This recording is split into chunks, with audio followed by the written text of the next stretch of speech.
Hello there. It's your girl Valerie Mason Chase again. And as you can see, I am flying solo tonight. There's no Cookie Man. Um, and I know how you all love the Cookie Man, so I hope you're not too disappointed. But anywho, what we're going to talk about this evening, I think, is a very important topic for us to discuss.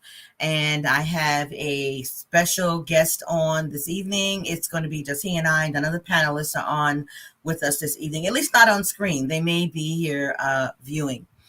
And I met this gentleman at a workshop that I attended earlier this year. And one of the breakout sessions was on men and trauma.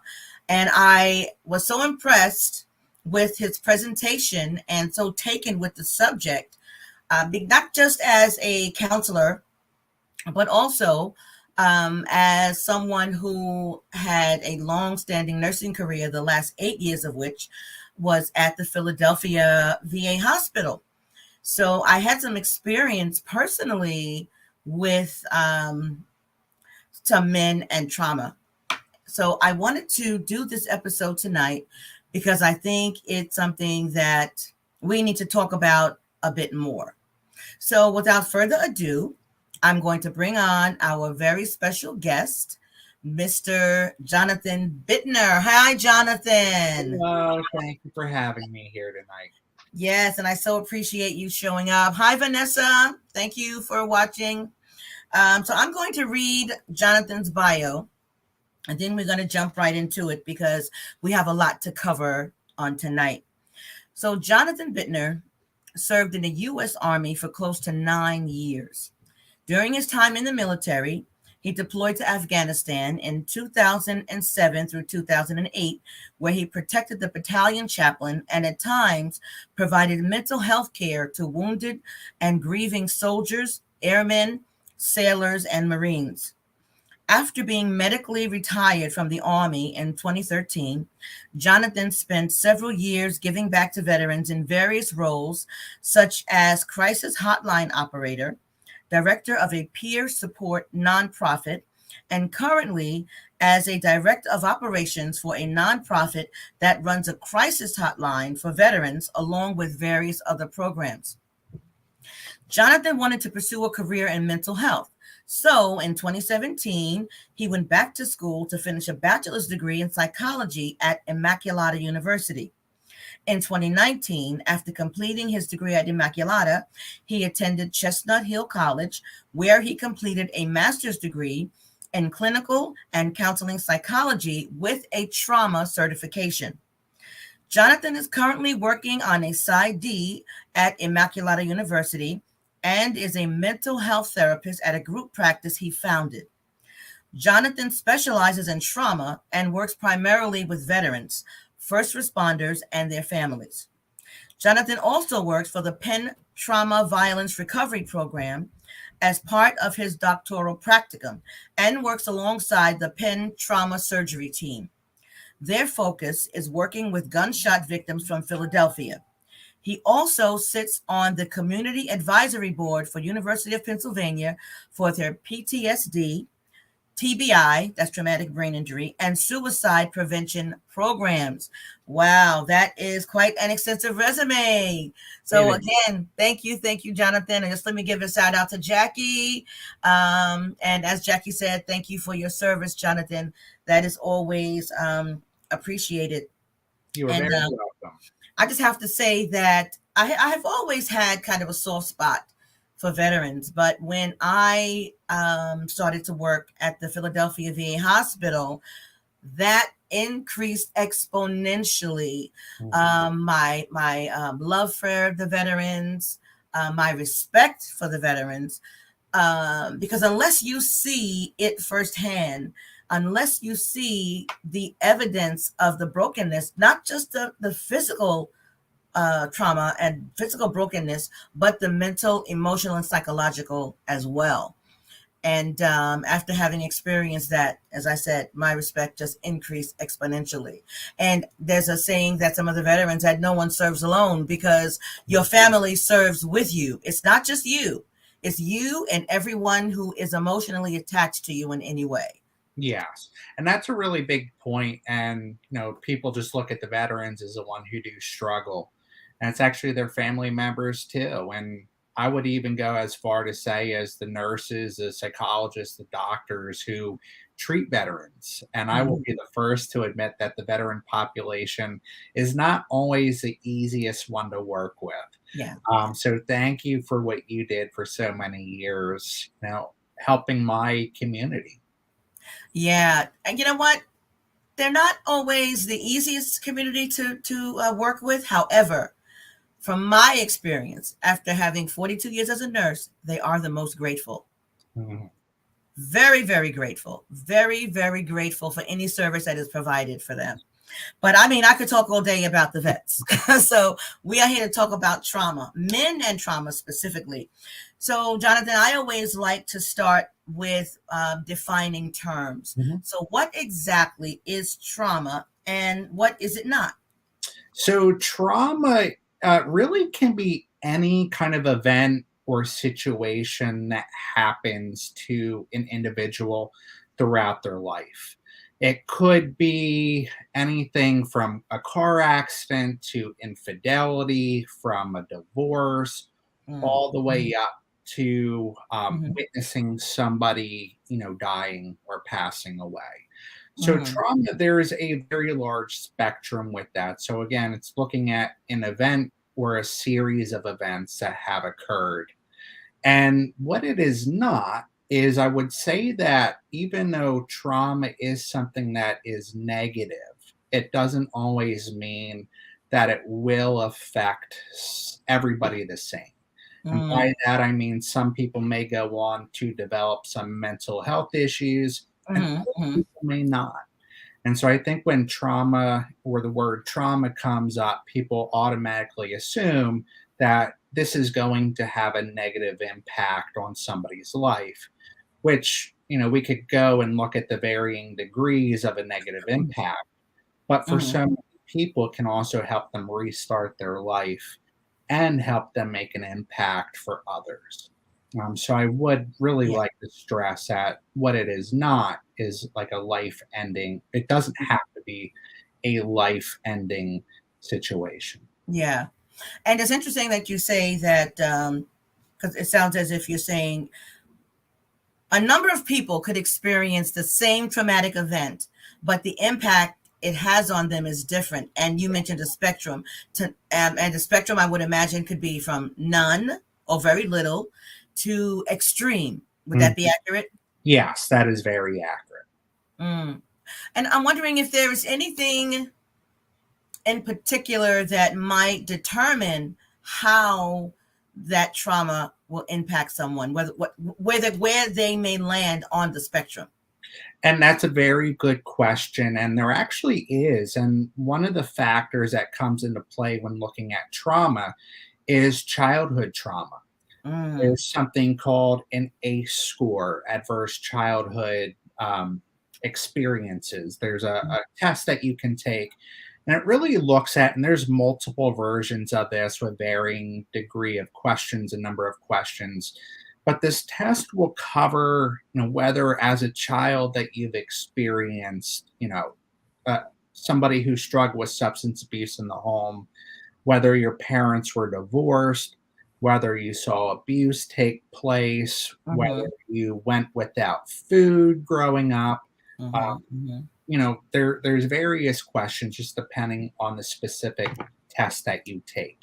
Yeah. So childhood trauma has the effect on individuals as they get older. If they experience trauma as an adult, then there is a more of a likelihood that they will experience Mhm. some issues down the line.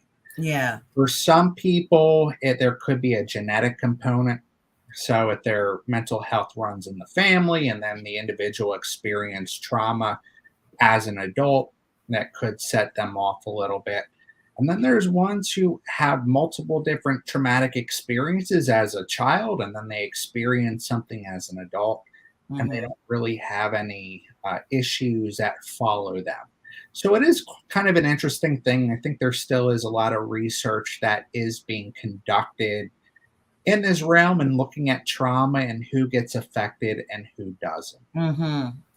You know, I forgot to mention at the beginning. I might have mentioned at the beginning about the workshop I attended, and I found that, and you just mentioned it now, how poverty and food insecurity can be viewed as trauma, and that really resonated with me at being someone who grew up in poverty and experienced a good deal of food insecurity. You know, we were on public assistance when I was a child and we were growing up, and I never thought about that as being trauma. However, after you made that comment in the workshop, I actually thought back to how some of the thoughts and feelings and strong stances I take now are directly connected to those experiences. Mhm. So yeah, I see that does make sense. So I'm wondering also about between male and female, how if there are any differences in how the impact of the trauma may show up. So, one of the major differences between males and females when it comes to trauma is when you look at trauma and then also the diagnosis of PTSD or post traumatic stress disorder. It's Mm-hmm. interesting because females are 2 times more likely to be diagnosed with Mm. PTSD versus males, and there could be several factors that go into there. Probably one of the biggest factors is that men in general are less likely to admit that they are Mm. struggling. Mm-hmm. But Mm-hmm. trauma can show up very similar in males and females, but can also be very different. Where oftentimes females can, if they've experienced trauma, they can become more internally, um, more internal Mm-hmm. depression or anxiety, where a lot of men could have anger issues, Mm. substance use issues, and not saying that females can't have that too. Yeah. Those are just some of the differences that can occur. Okay. I just want to take a moment for anyone who's watching. Thank you, first of all, for watching. And if you have not already done so, I would appreciate if you would subscribe to the YouTube channel if you would like. And you would also share because my pastor always says there's some food for you to eat and some food for you to serve. So even if this is not for you personally, you may know someone who could benefit from this conversation. And of course, I like when it is as interactive as possible. So if you have questions you would like to ask Jonathan, or if you have comments that you would like to make, maybe you have had a personal experience with trauma, whatever it is, we welcome it here on the page. So Jonathan, I remember you talking about a big T and little T trauma. Yeah. Talk about that. So when we look at big T and little t traumas, first off, I want to preface by saying trauma is trauma, Mm. but trauma, the events that can occur, we usually break up in what we call big T or little T trauma. Mm-hmm, mm-hmm. So big T trauma is oftentimes what people think about when they think about trauma. So being in a severe car accident, being shot, being stabbed, Mm-hmm, veterans is one of the big things that comes to people's minds. Oh, well, mm-hmm, I talk to my clients about trauma. Have you experienced trauma? And the first thing is like, no, I'm not a veteran, or, mm-hmm, never mm-hmm, been attacked. I've never been beat up, never mm-hmm, been mm-hmm. shot. And so that's what I would call the big T traumas. Little T traumas are, again, traumas that maybe oftentimes people don't think about as being traumatic, Mm-hmm. such as divorce, again, the food scarcity, growing up in an environment with low income, inner cities, where you know people who lack finances or resources. Mm-hmm, So mm-hmm. that's a little T trauma. The list kind of goes on, but what we want to be clear about too is when people experience multiple, quote unquote little T traumas, they can really equal one big T trauma to some extent. Mm. Oh, and one isn't necessarily worse than the other. So, Mhm. if you're somebody who has experienced multiple of these little T traumas, you could really have experience. And again, it's not really a comparison. Somebody has experienced more trauma than somebody else. Mhm. Mhm. Multiple little T traumas could actually have more of an effect on somebody than one big, singular big T trauma. Yeah. That's interesting. So it could be one big T trauma, one huge traumatic event, and Mhm. there could be several little T traumas, multiple traumatic events over the course of time. But they may end up having the same impact, whether it's one big T trauma or several little T Mhm. traumas. And that's the interesting thing is the impact, regardless of who you are or the experiences. It's Mm, important to recognize what trauma is, right? So whether it is the big T, and even working with some clients, when I bring up that topic of trauma to them, mhm, they're mhm. very uncomfortable with saying, yes, I experienced trauma Yes. because it makes it feel like, well, I don't have it as if they've experienced a little T traumas. Mhm, Like mhm. for them, it feels like, well, I haven't really experienced something big. Yeah, When yeah, in reality, it's not necessarily about how big that trauma was. It's the most important thing to recognize is that they did experience trauma. yeah. There have been times when I would counsel couples. I do a lot of couples counseling, and I would get a sense that there is some underlying trauma on the part of the husband.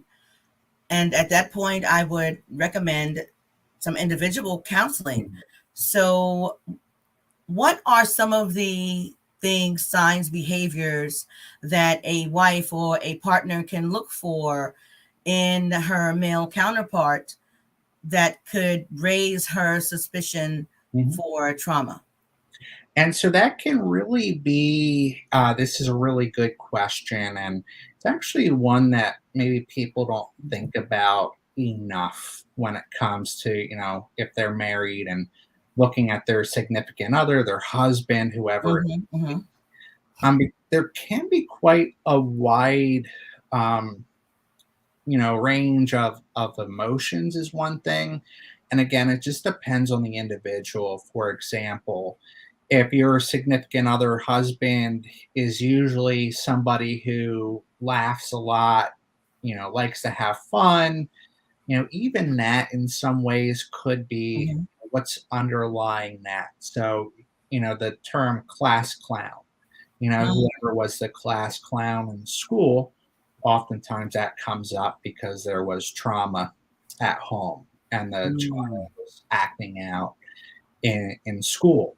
But if your husband or significant other, is fun and outgoing, and then all of a sudden they become distant, that could be a sign that something is going on.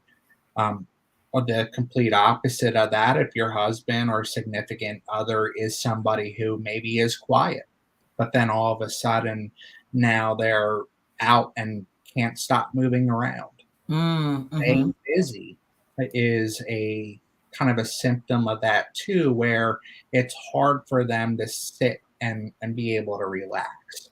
mhm, You could also look at, I know people or men who are angry, anger, and we look at individuals who maybe drink too much or use mm, other mhm, mhm, mhm, substances, where it's like, okay, well, why are they drinking or why are they using substances? mm, Could just be that pattern of addiction, but more times rather than not, that there is some kind of trauma that mhm, is underlying there. So again, going back to that anger issue, are they having a hard time regulating their emotions and not understanding how they're feeling?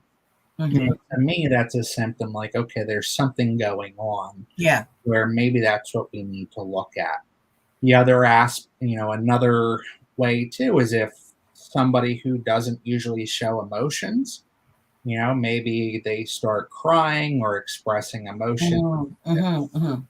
That could also be a symptom. But then, if your significant other is somebody who is more comfortable with expressing emotions, then all of a sudden they're not. You shut down. That's a Yeah. symptom. Yeah, shut. Mhm. Okay. There's, My sister Jackie had a question. Oh, my mouse is acting up. But before I get to that question, I'm going to ask that question in a moment. But you mentioned anger a couple of times, and I'm wondering if there is, or in your experience, has there been any correlation between intimate partner violence and trauma? yes. What I would say is oftentimes behaviors, again, not, I don't want to, blanket everything as saying like every time something happens, it's because of this. But oftentimes, when intimate partner violence occurs, Hmm, hmm. that is a learned behavior. So, when that husband was growing up, they could have seen their father or, the mother's boyfriend, whoever it was, act violently towards their mother. And that's where they Hmm, learn hmm. that. And so that's a trauma experience that is now repeating itself as that man gets older. Yeah. So that's definitely, I would say, more times than likely not a trauma response or just redoing a trauma. And again, that's not an excuse. Right. There's Right. no excuse for that behavior. But again, as a therapist, it's like I like to look into this a little bit more to see, well, what Yeah. is causing this? Because Hmm, hmm. most likely they didn't just discover that, to abuse somebody on their own. Okay. What Jackie asked is, would COVID be considered a little t or big T trauma, or based on what you said, just explained, it can be a combination? And she was asking in relation to men being able to provide for their families. Mhm. And very, very good question, Jackie. COVID could be considered both. And Mm, by that, so individuals who had COVID really, really bad, maybe were hospitalized, that would be considered a big T trauma, or they mhm, lost family members. And also, the little t trauma is if, the husband ended up losing their job or work hours were cut and then they were put into a situation where, financial struggles occurred. So it could be a combination of both. mhm, And I believe, and this is my opinion, and I believe others are in my field are sharing this opinion, that in the next couple of years we're going to start seeing more obvious what COVID was in terms of the trauma that has occurred. mhm. I don't believe that we have started to see the full um, influx of individuals who have struggled. So Wow. COVID itself really impacted people differently. And again, we're looking at two different systems here. Individuals who may be a little well off than others, maybe didn't have to struggle as much through COVID, but then Hmm. look at families or individuals who come from lower income areas, and that impact on them was definitely different from others. Yeah. So again, it's got to look at it just to kind of see, where people are from. And I definitely, going back to that question, believe it was both. For some Mhm. individuals, a big T trauma, and others a little T. And so you're indicating that we there's more to come Yeah. in terms of the traumatic impact Mhm. of COVID. We're just kind of, what do you say, scratching the surface, and Yeah. there's a lot more that we'll see later on in the months and perhaps years to come. And it's going to be interesting. And one of the populations that I'm really curious to see is how children have really been impacted through Mm, this. And, a lot of children, various ages right now, where, we had seniors who missed out on their senior year of high school. And right, they have right. a hard time believing that a lot of them are okay and everything. And then we even have children who maybe miss those crucial first couple years of their lives instead of being, whether it was preschool or daycare, where now they're interacting with individuals. And now they're shut at Right. home, with their parents or family and not having that developmental process Mm-hmm. Mm-hmm. have. Yeah. Because my oldest grandchild, she did kindergarten virtually, Mhm. and I got to tell you though, I was impressed at the way in which her teacher handled the students and the way the students just seemed to rise to the occasion. They had their little laptops and they were navigating, because a few times she was here with me when she would have her class, and she would say, Mamu, can you help me with so and so? Girl, I don't know how to work this daggone computer. And that's kind of a big piece, right? And we're talking about the computer and technology and the Yes. internet, and it's easy to forget about the families who don't have access to that, or Right.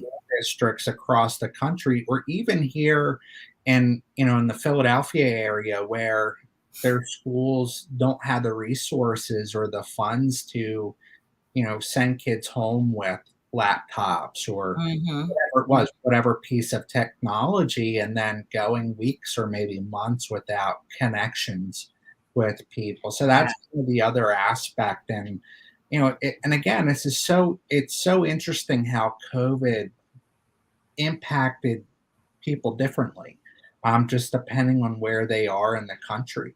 Um, Yeah. so it's hard to kind of recognize that sometimes.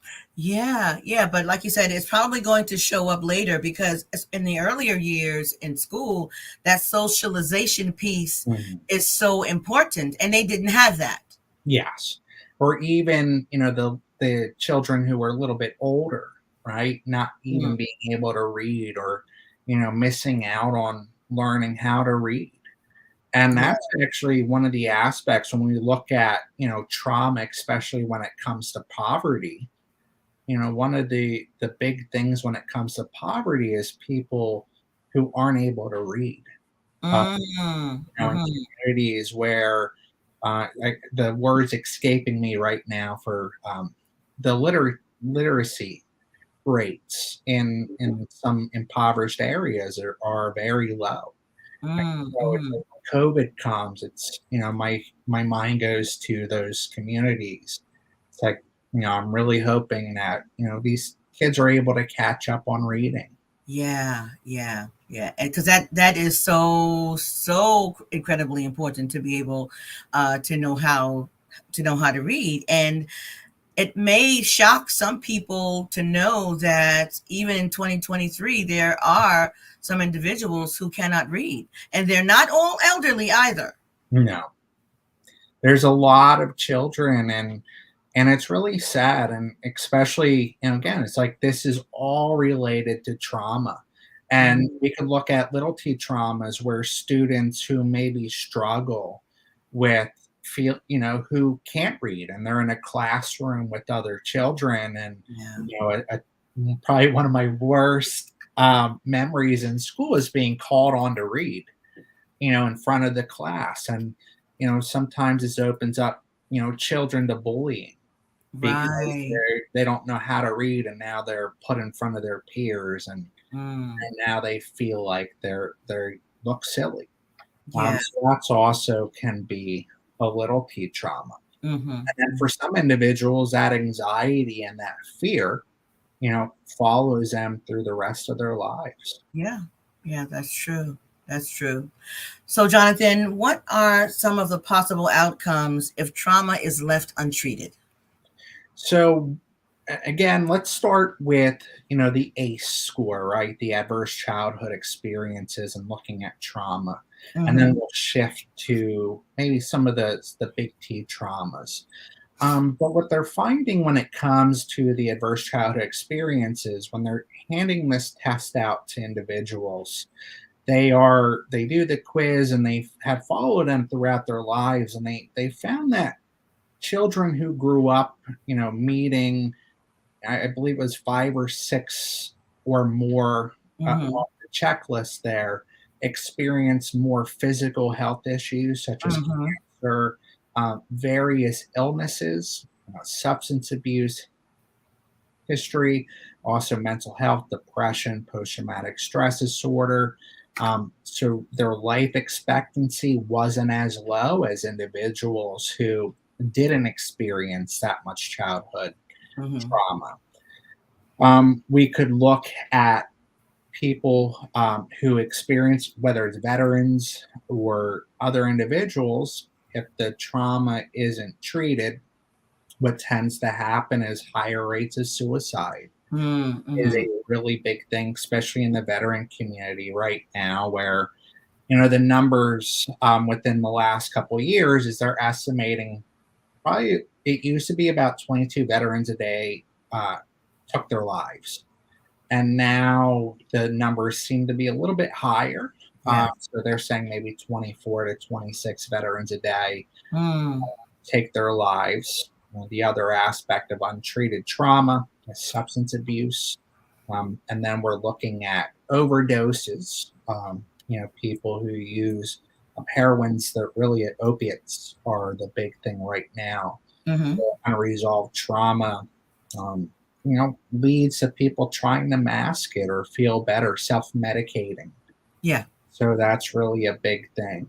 Um, Strokes, heart attacks. We look at anxiety as one of the big symptoms of trauma and what anxiety does on the body, Yeah. on the heart, and Mm-hmm. even in the Mm-hmm. brain. And so those are all things with unresolved trauma that, it's health, mental, physical issues that can arise. Yeah.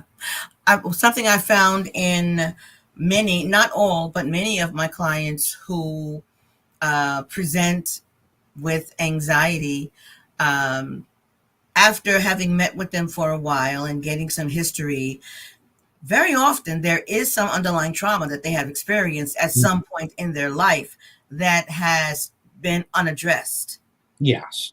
Yeah, and now at that point we've got to go back and address that, because the anxiety and the panic attacks and all that, they are a symptom of the real issue, which is the trauma that they experienced Mhm. at whatever age in their life they experienced that trauma. Would you Yes. have you found that to be the case? It is the case for most individuals. I believe there are some, outliers out there who it's Hmm. just Hmm. maybe a genetic piece of this where, they just have anxiety or whatever that runs in their family.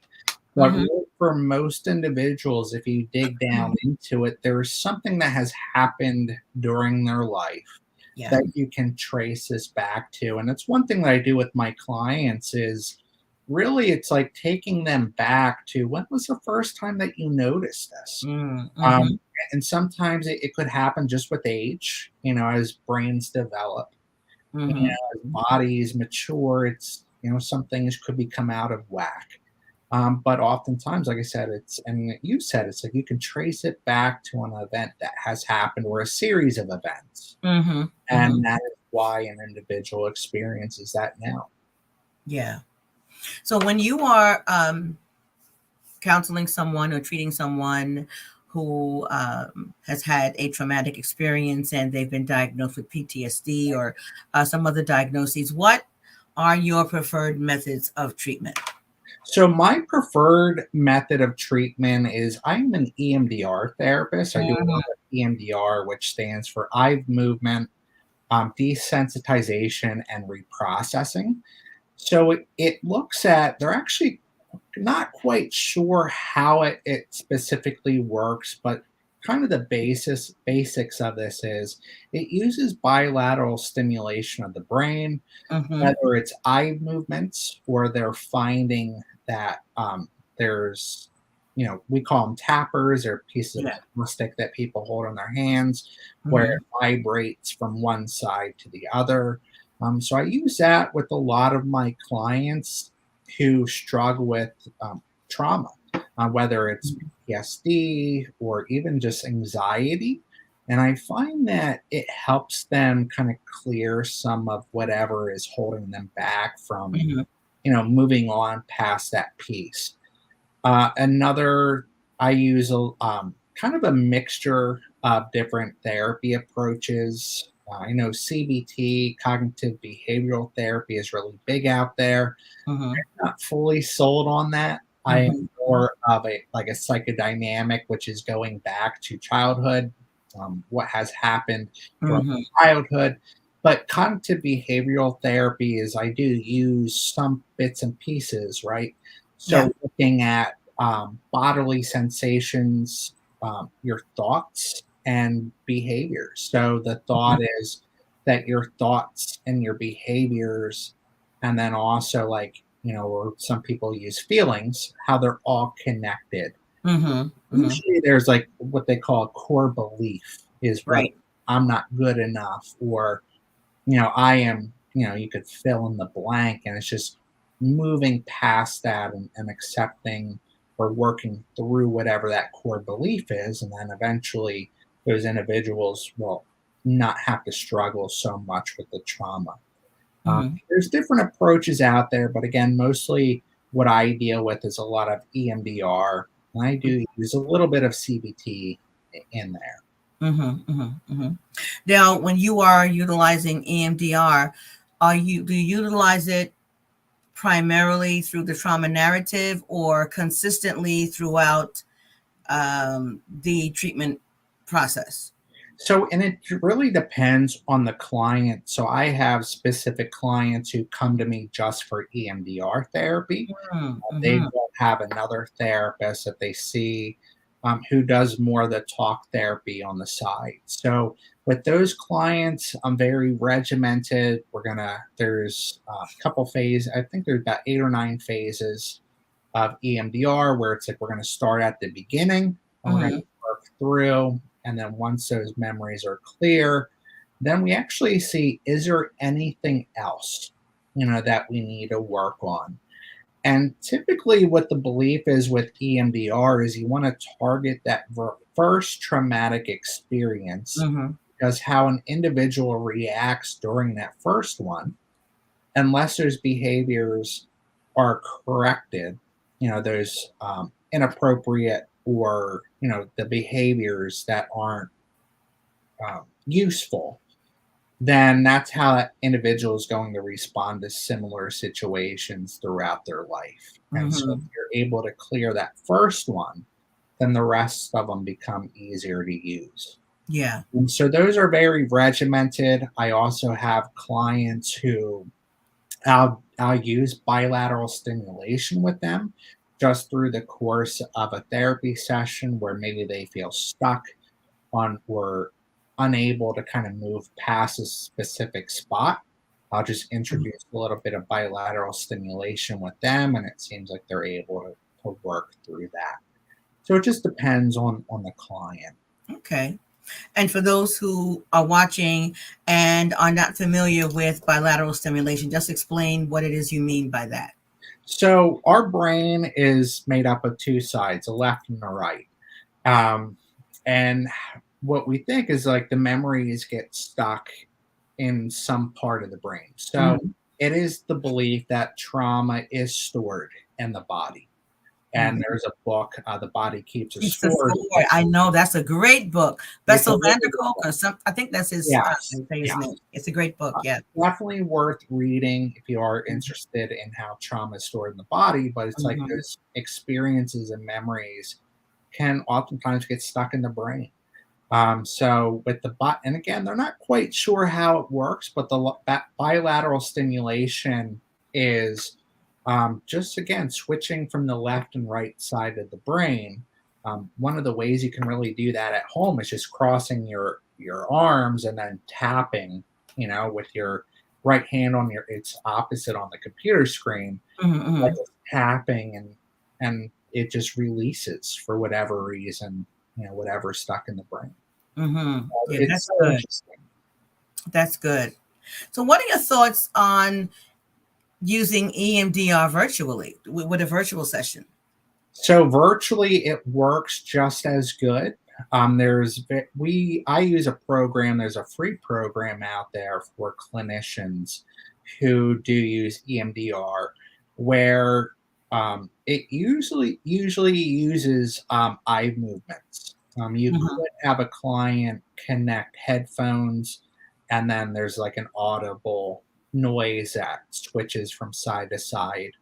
But when you're virtual with clients, and this was something that I was really hesitant about in the beginning, offering it for virtual.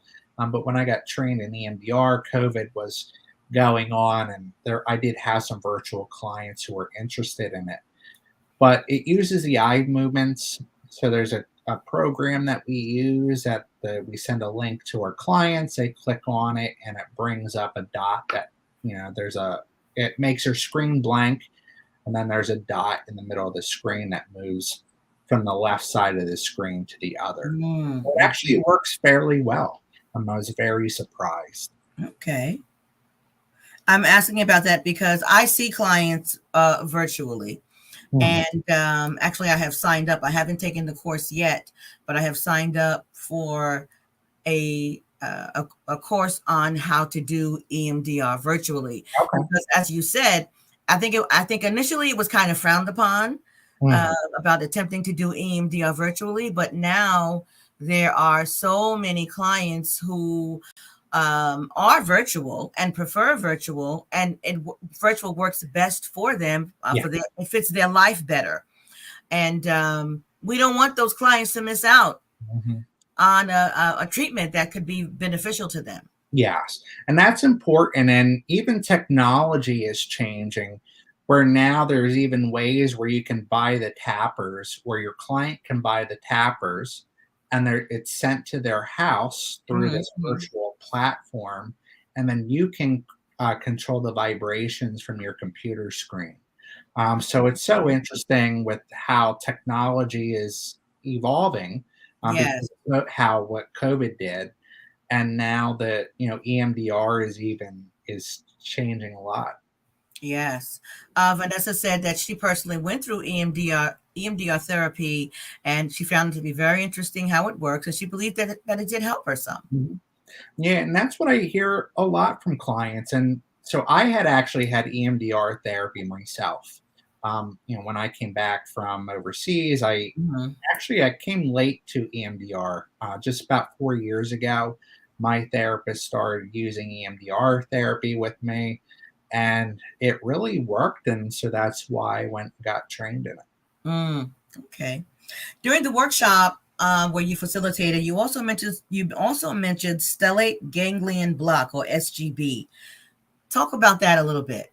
So I guess the basis of that is the stellate ganglion is a cluster of nerves that is found in the neck, from really about the base of the neck, and I believe it goes down into the ribs, the rib areas. I think like the Mhm. first rib somewhere. But the stellate ganglion is really that cluster of nerves which controls a sympathetic um, system in your body.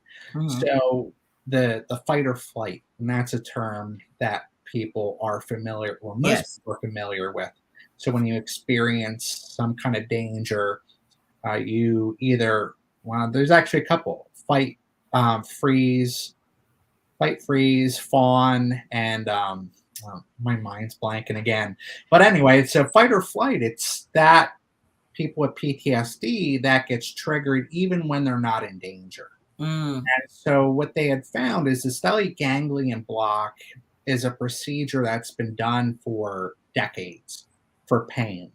And it would help people control chronic pain. But then what they found was that individuals who experience mental health issues, um, trauma related mental health, so panic, anxiety, it could help a little bit of depression if it was caused by the trauma, so post traumatic stress disorder. Those individuals, when they would have this procedure done for pain, they noticed that the symptoms of their mental health improved. And Mm. so what the procedure is a they inject a local anesthetic, Mhm. which is like a numbing agent, into the neck. Um, uh, Not quite sure exactly where, in Mhm. terms of the medical. Um, where it is in the neck. I've had this procedure done 3 times so far. But what it does is that local anesthetic, if you can think back when the big computers back in the day, if they were acting up, you would just unplug it, plug Mhm. it back in, and it would reset the computer.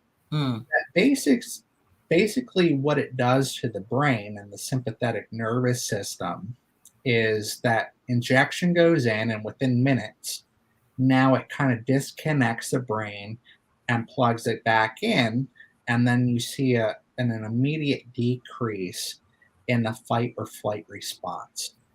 So the local anesthetic that is injected wears Mhm. out the body within 24 hours, and um, the the uh, the positive side effects of this procedure for some individuals could last the rest of their life. Mhm. Other individuals just depends again if they work in environments that are trauma based, or if they're going back to the same situation that they came from that was the cause of the Mhm. trauma. So neighborhoods that are very violent, uh, Mm. where violence takes place, you send an individual back into that environment. It's possible that the injection could help them for the rest of their life, or you could notice that they do need to have the injection again. Mhm. But Mhm. this is an amazing procedure that I really think is the closest to the cure of PTSD that they've ever been able to come up with. Mm. And so it's exciting, and there's still some research going on. It's still considered a quote unquote experimental Mental. procedure Mhm. Mhm. just for mental health. But again, it's been used, and insurance will pay for it if you're getting it for pain, but it's kind of off label for mental health, and Yeah. that's why I Yeah. consider it an Yeah. experimental procedure. Well, I guess it would be an advantage for someone who was getting it to treat pain, but Yeah. they also have been diagnosed with PTSD, so they could benefit from uh, the SGB Mhm. and have both conditions treated, even though technically for mental health issues, it's still quote unquote experimental. Yes. And I've had clients who have had it done, and they end up going and insure, or the doctor's office that they go to get this done will label it as for pain, Mm, and so the insurance company will pay for it. recover it. Um, Yeah. Yeah. so it's so exciting though to see the differences of Hmm. Hmm. individuals who have experienced this procedure and how they were before versus how they are after. And Wow. again, I've had this procedure 3 times myself, but Hmm. I believe since 2020, that first summer of COVID was my first one, and my last one was about a year and a half. And it's been a year and a half since I've really struggled with PTSD. Mm, hmm.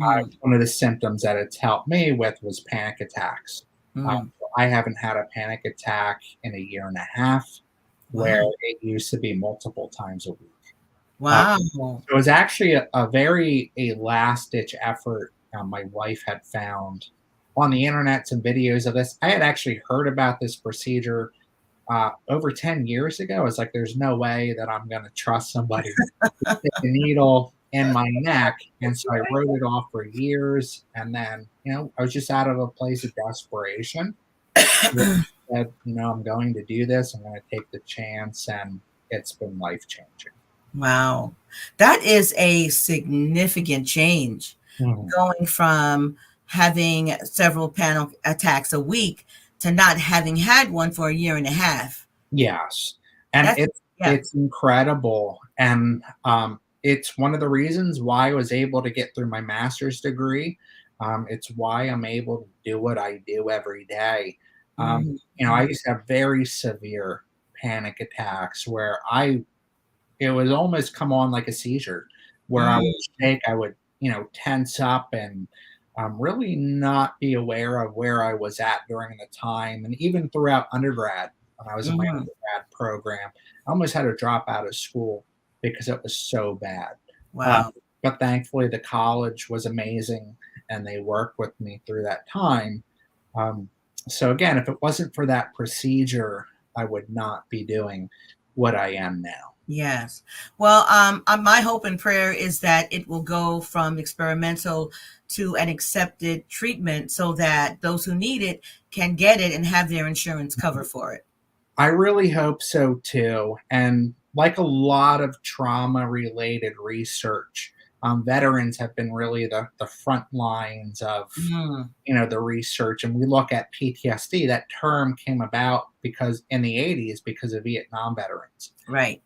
So a lot of the trauma research is done on veterans, and Mm, so this is what it's veterans are kind of leading the way for mm, this research for the stellate ganglion block. And the mhm. two doctors who do the procedure that I go to is in Annapolis, Maryland, and they're both veterans and have done this for veterans and even Okay. civilians. But they're putting out the research right now, and they've done most of the research, and so it's exciting. And so hopefully, one day this will be a accepted Acceptable. Yes. practice, and I'm excited for that day Mhm, because mhm. I really believe that this is going to help hundreds of thousands of people who really need Yes. it. Wow. Yeah. Hopefully, let's just keep hoping and praying Yeah. that it's on the horizon and that it will be available soon for those who need it. So, Jonathan, is there anything else that you would like to share regarding trauma in men or trauma in general? Mhm. So I really want to really stress this is, whoever sees this video or hears this, wherever they're at, is to start realizing, everybody does experience trauma. And it's okay, that you went through whatever you went through, to be who you are and to get help and to seek help. It's okay to seek help and to admit that you went through something. And oftentimes, the hardest thing for people to do is just to open up and say, "Yes, I experienced," whether it was abuse, or whatever it was, is just to say, "Yes, I experienced that." But one of the surprising things, or the most exciting thing that happens, is once we admit that, then we become kind of part of this family, connected to other people who have also experienced that. We don't feel so isolated anymore. Yeah, And isolation is really probably one of the worst things that you can do if you've experienced trauma, because it makes you feel alone. yeah, And again, going back to that thing is like we're not alone. There's so many other people who have experienced a lot of the same things. Maybe not the same exact thing, but trauma does affect everybody. So it doesn't matter, where you come from, where you grew up, how much money that you have, how much money that you didn't have. Everybody is susceptible to trauma. So it's important to keep that in mind, and also just don't give up. If you're struggling, as long as there is a tomorrow, there's still hope that absolutely. will get better and that you can improve. Yes. Wow. Well, this has been a very, very interesting and enlightening conversation. And again, I appreciate you, Jonathan, taking the time to come on and share your expertise with us. Because again, like I said, I was very impressed when I attended your breakout session at the workshop. So, if someone wants to get in touch with you, Mhm. how might they do that? So one of probably the easiest ways to get in touch with me is probably through my private practice website. We are Mhm. called the Chestnut Hill Therapy Collective, or Okay. you can give the office a call. My line at the office, my phone number, my personal line is 215-970-9490. And that's my office number, my personal office number. So you can give me a call, visit Right. the Is that correct? website. You see that up on the screen, the Chestnut Hill Therapy Uh, Collective.com? so just be ChestnutHillTherapyCollective.com. Oh, no, No, the. okay. Let me just fix that real quick. Let me just edit that. Okay. So there is a link on the website where you can send me an email. I would love to hear from you. If anybody wants to connect, always open to helping the community too. Okay, hold on. Let me put it back up there. Just put this up earlier. I apologize for that.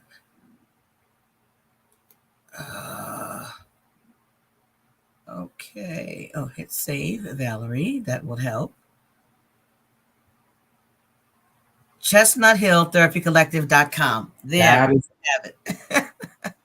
ChestnutHillTherapyCollective.com. If you want to reach out to Jonathan for some therapy, or if you have questions, you can go to that website and Jonathan's information will be there. You could contact him there. And I think you said your phone number is there and the practice's phone number is there as well. And just reach out to him because you just never, ever know. There may have been someone on here who did have some questions and for whatever reason, you did not want to ask the question, whether it's something for you or for someone else. So I encourage you to reach out to Jonathan. My sister Jackie just said interesting and informative. Thank you, Jonathan. You're welcome. So yes. So I may call on you again, John. I hope you'll be open to that. I would love to. And one thing I do want to say too is, if you need help in your community, whatever it is, we're very big in helping communities around the area. So not just for therapy, but whatever it is, whatever resources that we can provide, we are happy to provide it. Also spreading information about trauma and the effects of it is really a passion of mine. Yes. Okay. So, I think that will bring us to the end of this particular episode. Jonathan, I will definitely stay in touch with you. And I'm really glad that our paths crossed at that workshop. It was a great workshop, by the way. And I'm just glad that I attended and glad that we met. And we'll keep in touch. And those of you who are watching, thank you. And again, if you have not already done so, please subscribe to the YouTube channel. Like, and share, particularly to someone that you think this may be helpful for. And we're back again on next Sunday. Next Sunday, the topic is gender wars, real or imagined? Because there's a lot of that out there nowadays, and I think a lot of it is created. But we'll talk more about that on next Sunday. So again, thank you all for being here. And John, thank you. And I'll see you all next time. Good night. God bless.